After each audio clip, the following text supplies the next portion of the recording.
Assalamualaikum warahmatullahi wabarakatuh, teman-teman. Jumpa lagi ya. Kali ini kita akan bicara mengenai langkah-langkah perencanaan, simulasi langkah-langkah perencanaan suatu desain pada proyek.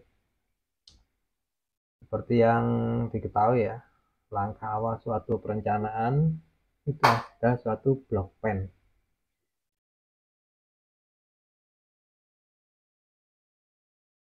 atau rencana tata ruang dari seluruh uh, seluruh area proyek. Ini saya contohkan di area proyek lama ya. Jadi ini keseluruhan, ini contoh aja, ini keseluruhan area. Kemudian kita mempunyai di sini ada tempat parkir mobil, tempat apa macam-macam ya di sini. Tapi ini lain, jadi ini adalah tidak bisa saya sebut ya nama badan usaha atau perusahaannya. Nah, kebetulan yang saya mau desain adalah hanya di bagian ini. Nah, karena kita tadi butuh block plan itu adalah supaya kita tahu jalurnya. Oh, dari jalan ini masuknya bagaimana? Ya, biar saya kasih istilah ya. Dari jalan ini jalan teman-teman ya. Ini mobil masuk, terus belok ke sini. Berarti di sini ada apa nanti? Dan sebagainya, dan sebagainya. Nah, sesudah block plan, kemudian kita masuk ke ground plan.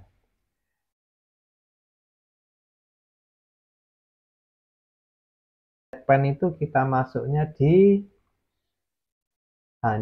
hampir sama dengan block plan, tapi pada side plan ini kita lebih fokus pada area pekerjaan tempat kita saja. Sering kita sebut dengan side plan ya. Nah, seperti ini teman-teman. Jadi sebetulnya pekerjaan ini tidak jadi, yang ini sudah ini tidak kita kerjakan seperti ini teman-teman. Makanya saya berani menunjukkan ya.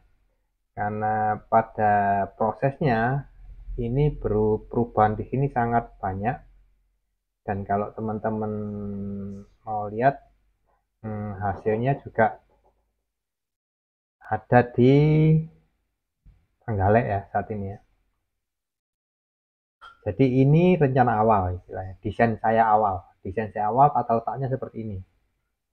Jadi sesudah saya dikasih tata ruang seperti itu, dikasih lahan di sini, kemudian saya atur ini tempatnya bahwa seperti kantor pusat utama itu ini, tandon air itu ini, terus apa? Musola itu ini, terus tempat gudang itu di sini dan seterusnya. Itu nanti kita bicarakan di pembelajaran yang lain ya. Ini kita hanya membicarakan langkah-langkah kita akan membuat suatu desain. Kemudian kita lihat ini, yang mau kita desain itu misalkan tandon air. Kebetulan teman-teman, tandon air ini di sini letaknya. Ya, tandon air ini juga merupakan tempat yang strategis untuk memasang iklan atau reklame daripada area ini sendiri. Dan juga bisa juga dijadikan viewpoint di sini. Nah, di sini ini teman-teman, dikuningin ya. Nah, ini area kuning itu area untuk tandon air yang akan, hanya salah satu aja tandon air yang akan kita desain. Kalau misalkan ini otomatis desain kita kan harus melihat bahwa ini ada jalan raya di sini. Jalan raya merupakan poros utama. Juga di sini juga dekat dengan pintu masuk. Otomatis kan view-nya harus indah dia. Tidak bisa membuat suatu tandon yang biasa aja dengan memakai tong kayak dengan apa, kan nggak biasa seperti itu teman-teman. Nah, untuk itulah perlunya dari sebuah side plan seperti ini. Jadi kita tahu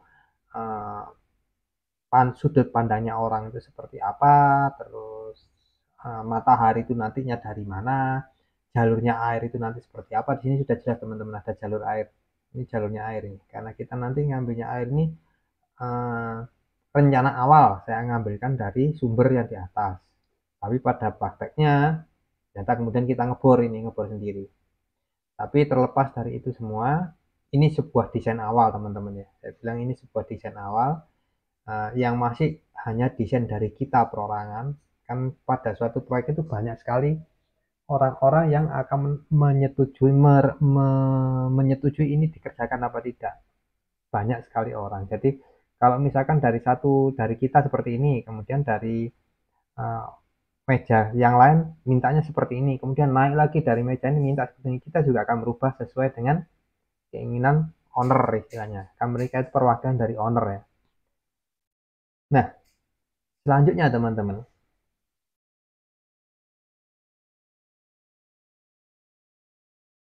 Nah, pada denah, saya langsung masuk ya sini ya. Pada denah, misalkan kalau saya makainya denah lantai 0.00, artinya 0.00 di sini adalah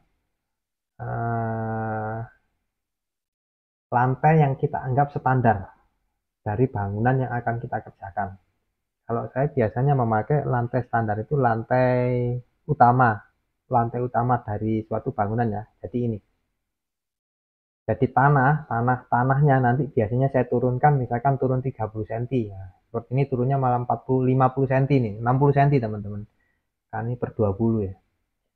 Jadi ini turun 20, ini turun 40, ini turun 60. Jadi dia agak tinggi nanti ini jatuhnya malah. Nah, nolnya malah di lantai utama sini. Karena kita tidak akan lihat situasi tanah ini seperti apa. Nah, inilah denah tersebut, teman-teman. Denah itu adalah peta bangunan yang kita desain, tapi dalam ukuran minimalis. Istilah kita membuat denah, bayangan kita membuat denah adalah bangunan tersebut yang dipotong 1 meter di atas lantai 00 ini. Jadi kalau misalkan di 0.00, jadi otomatis gambar yang kita tampilkan adalah bayangan kita untuk menggambar denah. Bangunan itu kita potong 1 meter di atas lantai 00 ini, lantai yang kita jadikan patokan ya. Nah, kita potong jebret, apa aja yang kelihatan di situ. Di sini ada dinding, ada jendela, ada beton dan sebagainya. Jadi kalau dindingnya di atas letaknya 1 meter di atas tanah, di atas lantai, ya nggak kepotong, berarti nanti ada lambangnya sendiri, yaitu garis putus-putus biasanya teman-teman.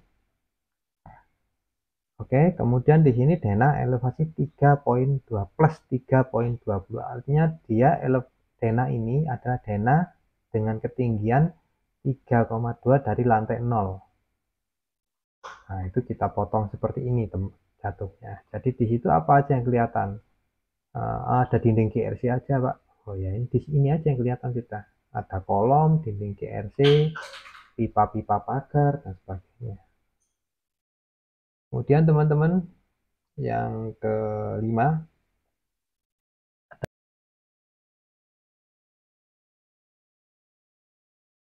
tampak bangunan. Nah, kalau saya menampakkan yang pertama tampak dari atas, karena ini ini sebuah tandon ya. Jadi seperti ini. Tandonnya seperti ini, nampaknya dari atas. Yang kelihatan adalah stud-stud pemegang GRC ini, terus ada pintu air, ada rangka baja, dan ada GRC-nya. Kemudian tampak depan. Ini tampak depannya, teman-teman. Tampak depan artinya depan yang kita anggap depan adalah yang menghadap ke jalan, teman-teman ya. Nah, seperti ini tampaknya.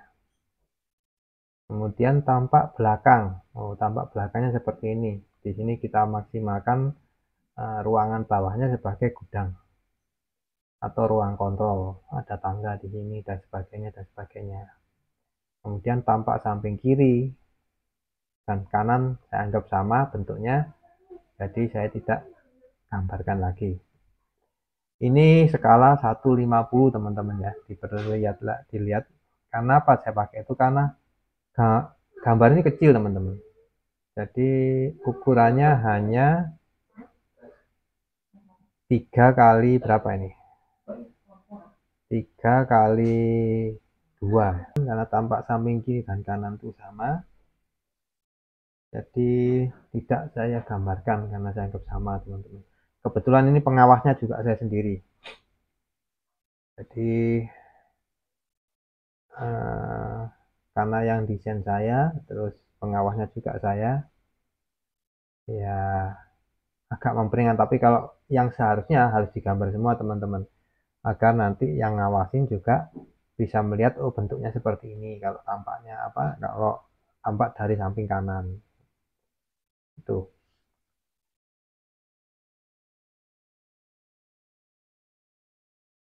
Kemudian teman-teman yang selanjutnya adalah gambar potongan.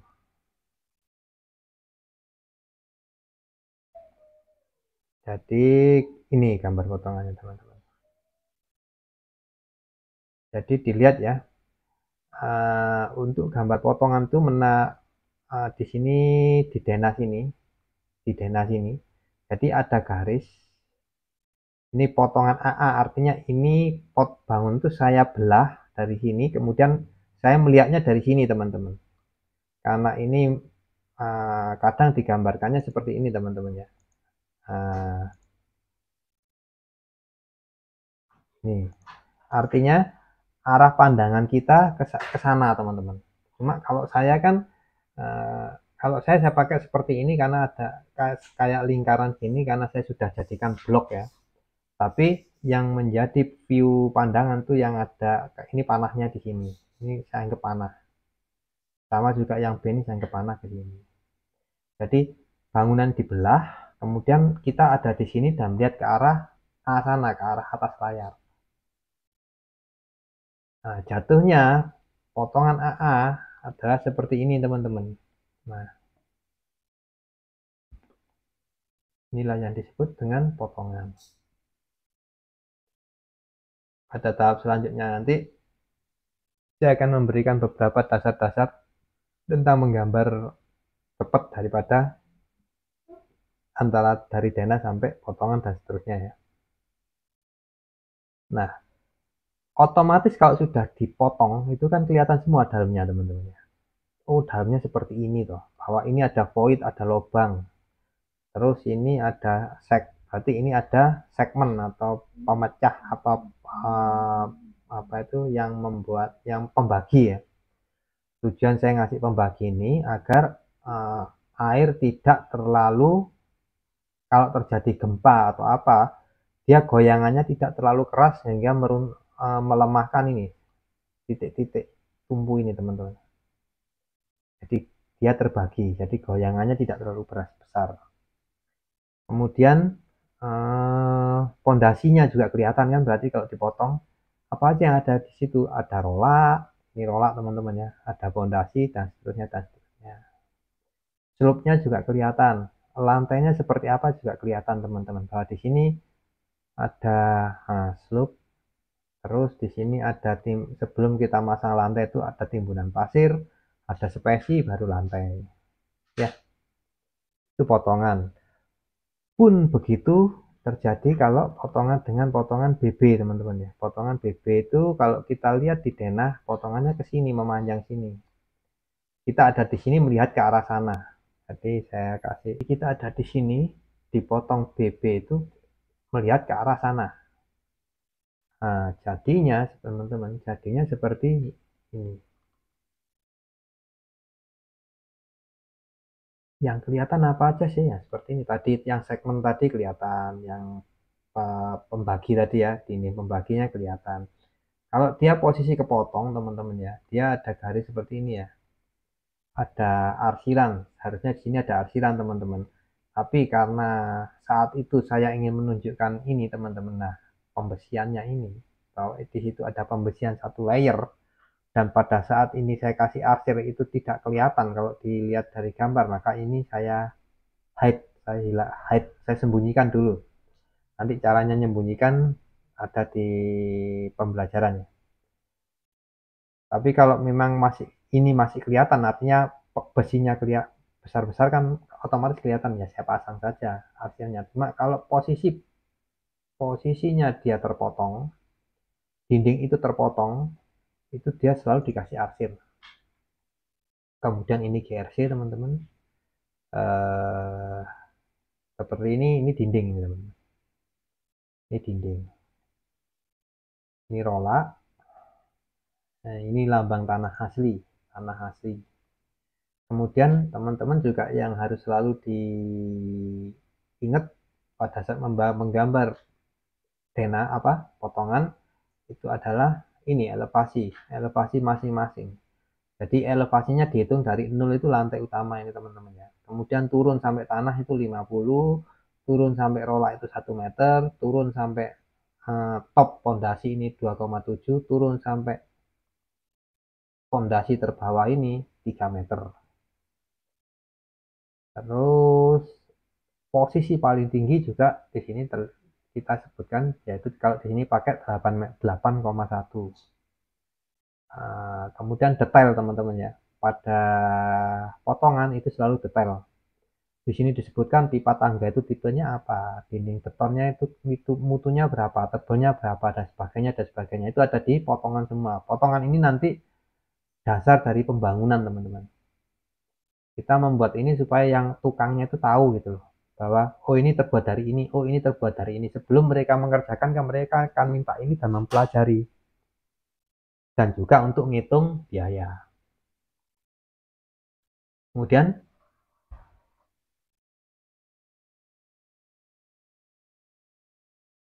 yang berikutnya adalah rencana-rencana. Apa sih rencana-rencana itu? Biasanya ada rencana fondasi teman-teman, rencana pembalokan, rencana atap dan sebagainya. Cuma karena ini kita masuknya di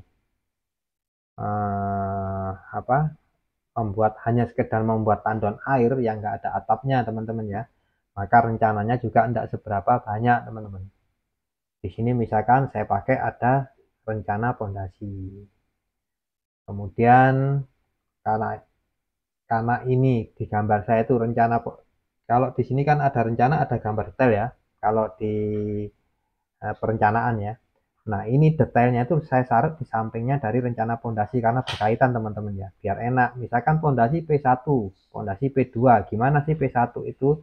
Detail pur fondasi P1 seperti ini. Ini adalah potongan daripada ini, lantai ini. Pembesiannya seperti ini, teman-teman. Kemudian rencana fondasi pur P2 ada di sini. Terus ini detail teman-teman ya, masuknya ya. Kemudian rencana slope.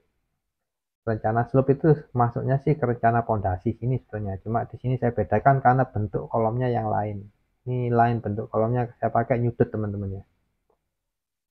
Nah, di sini slope itu pengunci bagian bawah. Suatu bangunan itu harus solid teman-teman ya. Terkunci atas dan bawah. Harus kaku, rigid bahasa sipilnya ya. Agar dia tidak bergoyang kalau sampai ada gempa atau getaran yang lain. Kalau di sini yang pasti bergetar itu nggak cuma gempa teman-teman ya, mobil besar itu yang berjalan di samping kita itu pun bisa membuat amplitudo atau getaran berkelanjutan. 1 lewat, 2 lewat, 3 lewat, itu membuat lama-lama getaran pada tanah itu besar. Memang ada untuk membuat menghentikan getaran itu, tapi tetap aja getaran itu tetap ada teman-temannya, tetap ada yang lolos. Terus ini rencana balok. Nah, ada baloknya seperti ini rencananya. Ini balok di lantai 2, ini elevasi 3 ya. Kemudian balok di elevasi 5. Detailnya seperti ini baloknya. Dan seterusnya dan seterusnya. Di sini juga ada detail untuk lantai. Di elevasi 3 itu seperti apa sih pembesiannya? Oh, seperti ini. Ini pakai besi Wermes. Ini balok 20-30 beton. Ini berarti besi Wermes M10. Ini besi 16, jaraknya 150.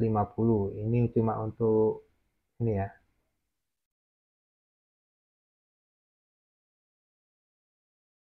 Hanya untuk tumpuan kalau yang ini. Tapi denahnya seperti ini teman-teman. Nah, Jadi ada di sini di setiap tumpuan di sini kondisi tumpuan ya selalu eh, jadi kalau saya bisa gambarkan pembesian pada suatu plat itu bentuknya gini teman-teman. Ini terus ini, ini. Nah, tumpuan itu adanya di sini teman-teman. Nah, ini tumpuannya.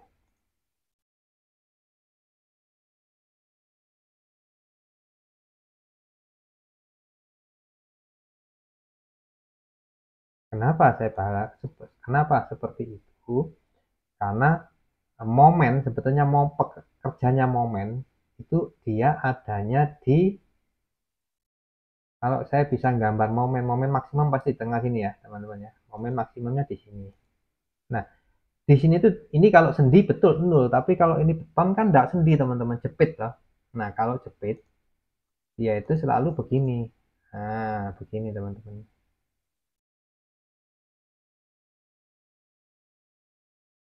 Nah, bagian inilah yang ditahan oleh besi itu. Otomatis ini besinya ada di sini, yang lapangan besinya ada di bawah. Nah, sama dengan seperti ini.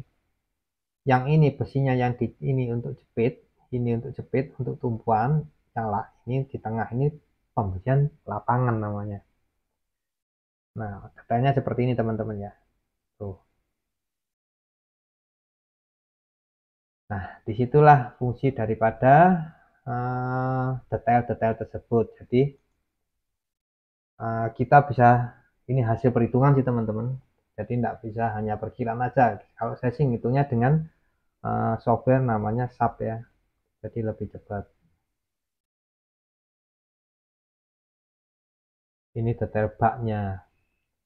Terus ini kusen, detail kusennya.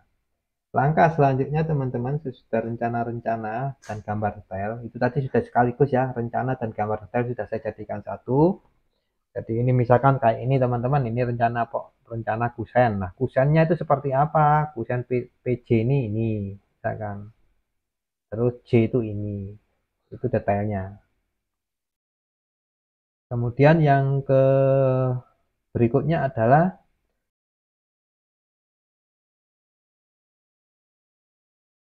RAB teman-teman ya. Nah, RAB itu juga sudah kita ini RAB-nya teman-teman. Jadi ini hitungannya seperti ini ya. Hmm, seperti ini hitungannya. Jadi pekerjaan kolom baja, kolom habim dan sebagainya ada semua di sini.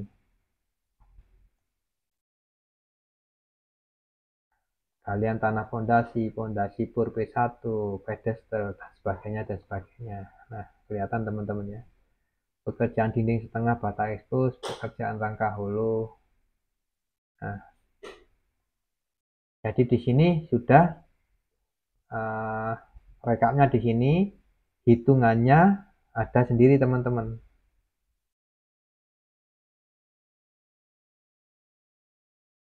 Dan yang berikutnya adalah untuk presentasi kita dari gambar yang sudah ada ini, dari semua gambar ini, otomatis kita kan sudah bisa bayangkan ya seperti apa bentuknya.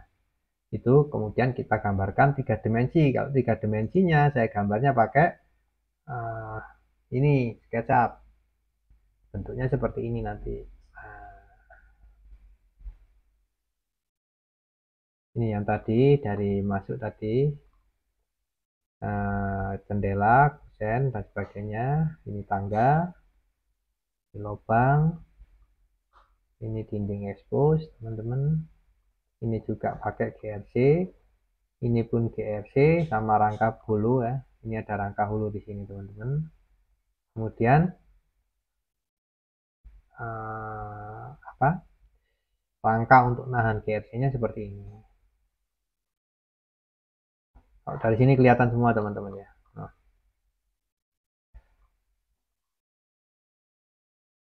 ini tangga untuk naik tadi. Ini tangganya dari sini, jadi naiknya dari sini naik, terus sini lagi naik lagi. Jadi ini bordesnya. Dari apa yang sudah kita gambar di AutoCAD tadi. AutoCAD-nya seperti apa sih tadi? Nah, tokennya kan seperti ini. Nah, ini ada bordes nih. Terus naik lagi ke sini.